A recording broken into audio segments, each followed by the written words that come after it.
Nagpahayag ng iba't ibang reaksyon ang ilang overseas Filipino workers kaugnay ng pag-turnover ng pamahalaan kay dating Pangulong Rodrigo Duterte sa International Criminal Court matapos hainan ng warrant of arrest.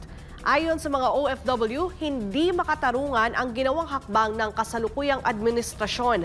Narito ang balita ni Cherry Light. Para sa akin, hindi. Hindi po. Sa akin po is hindi. Hindi makatanong.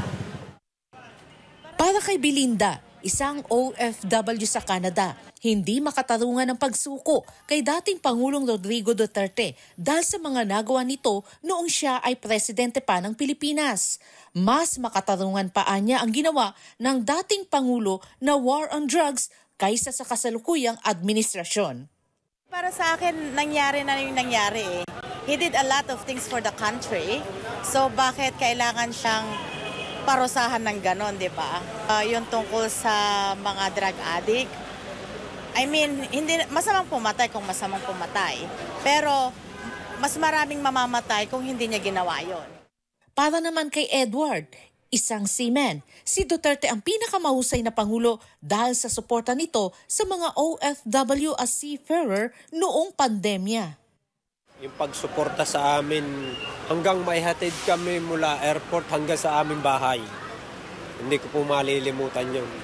Nawalan tigil ang supply ng pagkain, tubig sa amin. Habang inaasikaso kami maihatid lang sa aming, mismo sa bahay namin.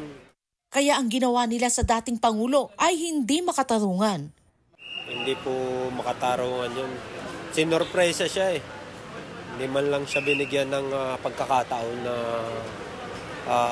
pagtanggol ang kanyang sarili. Ganoon din ang pananaw ni Jose, isang seafarer na naapektuhan ng desisyon ng pamahalaan. Naniniwala siya na malaki ang nagawa ni Duterte sa Cebu sa pagsugpo sa droga. Kasi nakita nila na malaking pagbabago nung siya pang nakaupo, katulad ng mga droga, addict, kanyan. Makikita nyo naman ngayon, maraming nang napapatay tulad sa amin sa Cebu. Maraming namamatay na pamilya dahil sa droga. Kahit na sariling pamilya nila pinapatay. Para kay Boyet, isang OFW sa Brunei, hindi niya malilimutan ang kapanatagan noong panahon ni Duterte kumpara sa kasalukuyang sitwasyon. Parang illegal po yung paggawa nila ng gano'n. Dapat nasa... At hindi pa doon, inano pa sa ibang bansa, doon pa inano. Imbis na dito lang sa ating Pilipinas. Nagbigay din ng mensahe ang mga OFW kay Duterte. Na maging strong lang siya at malalampasan din niya ito. Yung still, may katarungan pa rin. Para po kay Tatay Digong, lumalaban lang po kayo. Lahat ng tao sumusuporta po sa inyo. Pakalakas lang, ingat lang po lagi. God bless po.